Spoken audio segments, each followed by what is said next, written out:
Fortis hospital Ludhiana लाया है लुधियाना वासियों के लिए तोहफा रोबोटिक सर्जरी जिसमें बड़ा ही बिलीव लोगों का बढ़ चुका है। इंडिया तो तरक्की कर ही रही है, साथ में इन्फेक्शन और कई चीज़ों का बेनिफिट होता है रोबोटिक सर्जरी से। हमारे साथ आशीष बारिया जी मौजूद है। सर नमस्कार। नमस्कार जी। सो वेलकम एंड हमें बताइए पहले रोबोटिक सर्जरी। फोर्टिस तो पहले ही अपने नेम के लिए जाना जाता है, लोगों का ट्रस्ट बना हुआ है, तो रोबोटिक आने से क्या चीज़ है? सो जी रोबोटिक आने नाल सब तो पहला है जी कि सर्जन जब सर्जरी कर रहा है ਉਹਦੇ ਲਈ ਸੌਖਾ ਹੋ ਜਾਂਦਾ ਹੈ because level of magnification is much more, precision is more, बारीकी का जोड़ा काम है वो सौखा हो जाता है। पेशेंट पॉइंट ऑफ व्यू से देखा जाए सब तो वड्डी चीज़ है जी पेशेंट की रिकवरी छेती होंदी है। जे पेशेंट काम कर रहा है कितने अपने काम से छेती वापस जा सकता है, ब्लड लॉस घट होंदा है, पेन घट होंदी है। देखिए इन्फेक्शन सबसे बड़ी जो बात होती है इन्फेक्शन का। हाँ जी हाँ जी। So whether it is infection, length of stay, blood loss, all of these are better when done robotically. So Fortis में और आए जल्दी हाँ नहीं जी। सो आई विल जस्ट से कि जी लुधियाना ਅਸੀਂ 2014 ਦੇ ਆਏ ਹੋਏ ਆ। ਸੋ ਅਸੀਂ ਇੱਥੇ ਕੀ ਕਹਿੰਦੇ ਨੇ 12 ਸਾਲ ਦੇ ਅਸੀਂ ਇੱਥੇ ਹੈਗੇ ਆ and we are very happy to be in Ludhiana.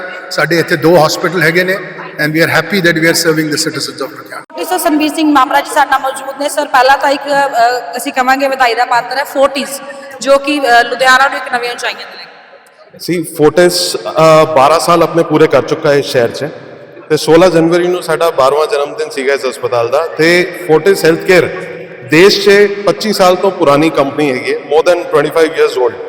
ਸੇ ਸਾਡਾ ਹਮੇਸ਼ਾ ਇਹੀ ਰਿਹਾ ਹੈ ਕਿ ਵੀ ਨਵੀਂ ਇਨੋਵੇਸ਼ਨ ਸਭ ਤੋਂ ਪਹਿਲਾਂ ਸਾਡੇ ਹਰ ਹਸਪਤਾਲ 'ਚ ਪਹੁੰਚਣੀ ਜ਼ਰੂਰੀ ਹੈ। ਰੋਬੋਟਿਕ ਸਰਜਰੀ ਕਿਉਂ ਜ਼ਰੂਰੀ? ਕਿਉਂਕਿ ਸਾਨੂੰ ਇਹ ਲੱਗਾ ਸੀਗਾ ਕਿ ਵੀ ਸ਼ਹਿਰ ਦੇ ਕਾਫੀ ਪੇਸ਼ੈਂਟ ਲੁਧਿਆਣਾ ਛੱਡ ਕੇ ਉਹਨਾਂ ਨੂੰ ਦਿੱਲੀ ਜਾਣਾ ਪੈਂਦਾ ਹੈ, ਉਹਨਾਂ ਨੂੰ ਮੁੰਬਈ ਜਾਣਾ ਪੈਂਦਾ ਹੈ, ਅਹਿਮਦਾਬਾਦ ਜਾਂਦੇ ਨੇ ਰੋਬੋਟਿਕ ਸਰਜਰੀਜ਼ ਲਈ। ਤੇ ਸਾਡਾ ਮੋਹਾਲੀ ਸੈਂਟਰ 3000 ਤੋਂ ਉੱਪਰ ਸਰਜਰੀਜ਼ ਅੱਜ ਤੱਕ ਰੋਬੋਟਿਕ ਕਰ ਚੁੱਕਾ ਹੋਇਆ ਤੇ ਇਹ ਸਰਵਿਸਿਜ਼ ਹੁਣ ਅਸੀਂ ਲੁਧਿਆਣਾ 'ਚ ਵੀ ਲੈ ਕੇ ਆ ਗਏ ਹਾਂ with the largest robotic team that we have. ਕਿਉਂਕਿ ਖਾਲੀ ਔਜ਼ਾਰ ਹੀ ਨਹੀਂ, ਔਜ਼ਾਰ ਤੇ ਕੰਮ ਕਰਨ ਵਾਲਾ ਇਨਸਾਨ ਵੀ ਬਹੁਤ ਜ਼ਰੂਰੀ ਤੇ ਇਹ ਰੋਬੋਟ ਆਪਰੇਟ ਸਾਡੇ ਸਰਜਨ ਹੀ ਕਰਦੇ ਨੇ ਤੇ ਇਹਦਾ ਆਊਟਕਮ ਬਿਯੋਂਡ ਐਕਸਪੈਕਟੇਸ਼ਨ ਹੁੰਦਾ ਹੈ।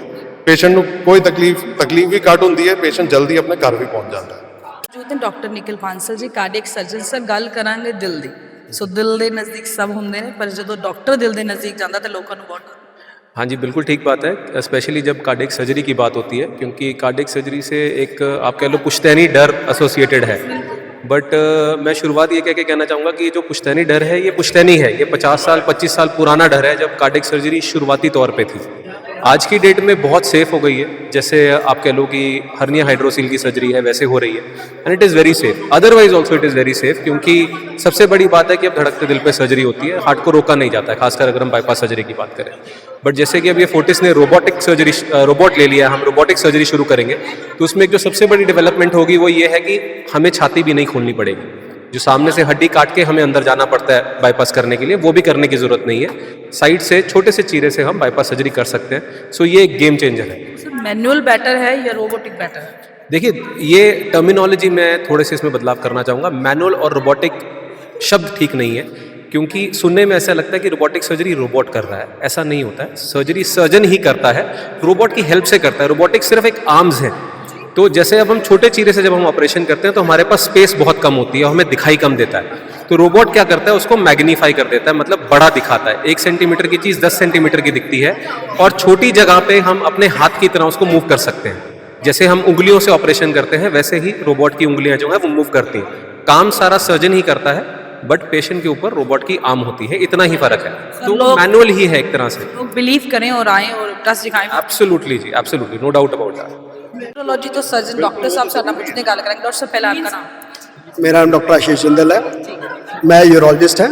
मैं लास्ट 11 साल तो फोर्टिस काम कर रहे हैं। वैसे डॉक्टर साहब मैं कहना चाहांगी यूरोलॉजी बड़ा ही क्रिटिकल एरिया शरीर का ਹੁੰਦਾ ਹੈ ਤੇ ਇਦਾਂ ਦੀ ਜਦੋਂ ਸਰਜਰੀਆਂ ਕਰਦੇ ਹੋ ਤੁਹਾਨੂੰ ਮਤਲਬ ਮੈਨੂਅਲੀ ਦਾ ਹੱਥ ਨਾਲ ਬਹੁਤ ਐਕਸਪੀਰੀਅੰਸ ਹੋ ਗਿਆ ਹੋਣਾ, ਪਰ ਲੱਗਦਾ ਰੋਬੋਟਿਕ ਵੀ ਤੁਸੀਂ ਸਾਰਾ ਕਵਰ ਕਰਦੇ। रोबोटिक ਦਾ ਪ੍ਰੋਸੀਜਰ ਜਿਹੜੀ ਉਹ ਜ਼ਿਆਦਾ ਇੰਕਰੀਜ਼ ਹੁੰਦੀ ਹੈ ਕਿਉਂਕਿ ਲੈਪਰੋਸਕੋਪੀ 'ਚ ਫਿਰ ਵੀ ਆਪਾਂ ਖੜੇ ਹਾਂ ਪੇਸ਼ੈਂਟ ਨਾਲ, ਸਾਨੂੰ ਟਾਇਰਡਨੈਸ ਵੀ ਆਉਂਦੀ ਹੈ। ਰੋਬੋਟਿਕ ਜਿਹੜੀ ਟਾਇਰਡਨੈਸ ਖਤਮ ਹੋ ਜਾਂਦੀ ਹੈ, ਜਿਹੜੀ ਫਾਈਨ ਮੂਵਮੈਂਟ ਬੈਟਰ ਹੋ ਜਾਂਦੀ ਹੈ ਤੇ ਮੈਗਨੀਫਿਕੇਸ਼ਨ ਵੱਧ ਜਾਂਦੀ ਹੈ। ਇਹ ਸਾਰੀ ਚੀਜ਼ਾਂ ਜਿਹੜੀਆਂ ਹੈ ਇਹ ਪੇਸ਼ੈਂਟ ਵਾਸਤੇ ਬਹੁਤ ਐਡਵਾਂਟੇਜਸ ਹੈ ਤੇ ਕੋਈ ਵੀ ਕੰਪਲੈਕਸ ਸਰਜਰੀ ਆਪਾਂ ਰੋਬੋਟ ਨਾਲ ਬੜੀ ਈਜ਼ੀਲੀ ਕਰ ਸਕਦੇ ਹਾਂ।